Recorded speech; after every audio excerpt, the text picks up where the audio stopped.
Assalamualaikum warahmatullahi wabarakatuh. Waalaikumsalam warahmatullahi wabarakatuh. Di sini kami kelompok 17 akan memaparkan materi yang berjudul Data Mart, Data Warehouse, dan Metadata. Kami terdiri dari 2 orang. Yang pertama, saya sendiri sebagai Fauzan Zaki Andrian dengan NPM 065 119 165. Kemudian ada Bena Syahbana dengan NPM 065 119 161. Kemudian kita lanjut ke materi. Silakan kepada Saudara Bena untuk memaparkan materinya. Oke, kita akan memberikan sebuah pengertian dari data warehouse dan data mart. Data warehouse merupakan gabungan dari beberapa data mart yang levelnya berada pada perusahaan atau organisasi. Sedangkan data mart merupakan bagian dari data warehouse yang berada level departemen pada perusahaan atau organisasi tersebut. Data mart menangani sebuah bisnis proses, misalnya penjualan. Next. Perbedaan data warehouse dan data mart. Data mart umumnya tidak terdapat data operasional secara detail seperti pada data warehouse. Data mart memiliki data lebih sedikit dibandingkan data warehouse. Cakupan data mart di bidang usaha, sedangkan data warehouse adalah perusahaan. Data mart terdiri dari sumber data yang sedikit atau beberapa saja, sedangkan data warehouse terdiri dari sumber data yang lebih banyak. Next. Keunggulan dan kelemahan dari data mart dan data warehouse. Data mart, keunggulannya akses lebih mudah pada data yang sering dipergunakan, fleksibel dan mudah peningkatan pada respon time dari user akhir. Untuk kelemahannya, penilaian kerjaan yang berbasis sistem manajemen database tidak dapat dilakukan sepenuhnya. Untuk keunggulan dari data warehouse, data terorganisir dengan baik untuk query analisis. Dan perbedaan struktur data yang macamnya dari sumber yang berbeda dapat diatasi. Memiliki model yang banyak macamnya dan tidak tergantung dari format data awal atau sumbernya. Kekurangannya adalah data warehouse bukan merupakan lingkungan yang cocok untuk data yang tidak terstruktur. Ini arsitektur data mart. Arsitektur data mart terdiri dari independent mart dan independent data mart. Keduanya memiliki perbedaan yang terletak pada sifat ketergantungannya pada data warehouse. Pada independent data mart, perolehan data sangat tergantung pada data warehouse terpusat. Sedangkan pada independent data mart diperoleh data eksternal dari sumber data secara langsung. Tahapan membuat data mart. Perancangan meliputi identifikasi sumber data, pemilihan data yang tepat, dan perancangan struktur logis.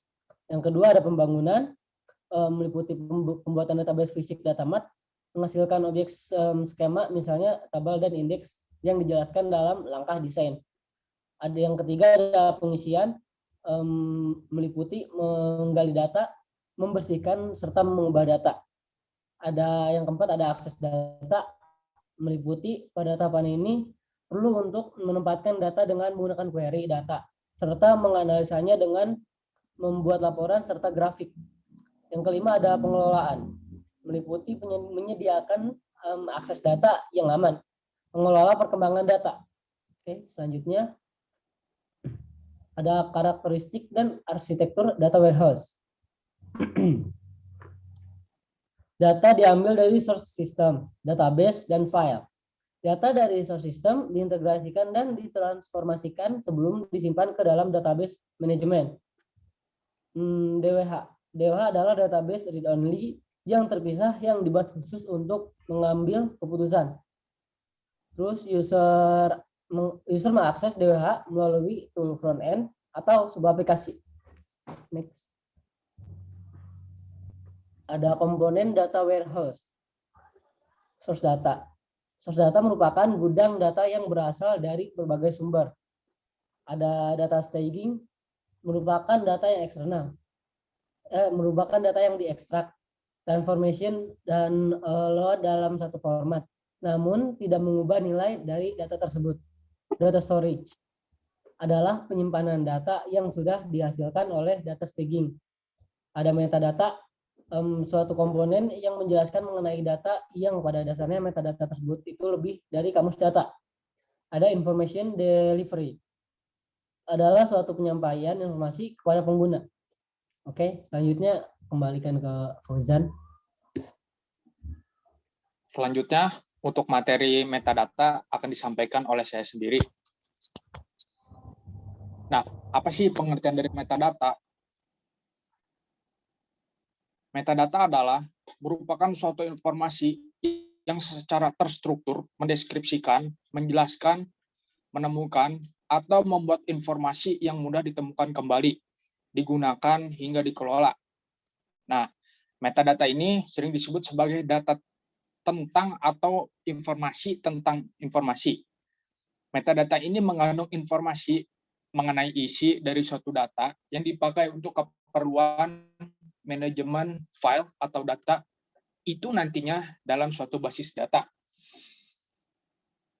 Nah, di sini terdapat fungsi metadata yang terdiri dari 4 poin. Yang pertama, dapat mengidentifikasi sumber. Yang kedua, dapat mengelola sumber. Yang ketiga, dapat menemukan dan mengambil sumber. Dan yang terakhir, berfungsi untuk penggunaan sumber. Nah, metadata dibagi menjadi 3 jenis.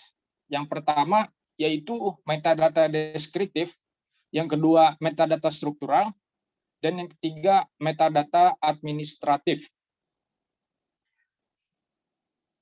Nah, apa sih itu metadata deskriptif?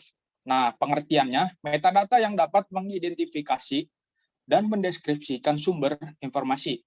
Maka, metadata jenis ini dapat digunakan untuk menemukan dan menyeleksi sumber atau request. Metadata deskriptif pada halaman website sangat penting untuk keberhasilan situs. Nah, sehingga metadata deskriptif mencakup unsur-unsur informasi atau menjelaskan di dalamnya informasi. Nah, di dalamnya itu terdapat ada judul, ada pengarang, ada kata kunci, tahun terbit, meta tag, bahasa, dan lainnya. Yang kemudian berperan dalam hasil pencarian. Nah, ini selanjutnya kita masuk ke jenis-jenis selanjutnya, yaitu metadata struktural. Apa sih metadata struktural? Metadata adalah tentang wadah data untuk menyatukan tentang objek digital secara bersama-sama, secara menjadi kesatuan dan terstruktur. Metadata dapat membuat antar data yang berkaitan dapat saling terhubung satu sama lain. Kemudian ada metadata administratif. Metadata yang menyediakan informasi untuk mengelola dan mengatur sumber informasi, seperti kapan dan bagaimana sumber diciptakan, hak cipta, tipe file, dan informasi teknis lainnya. Siapa saja yang bisa mengaksesnya.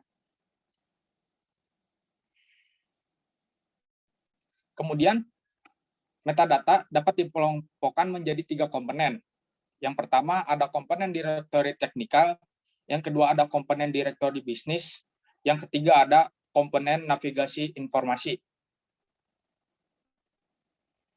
Nah, apa sih itu pengertian dari komponen direktori teknikal?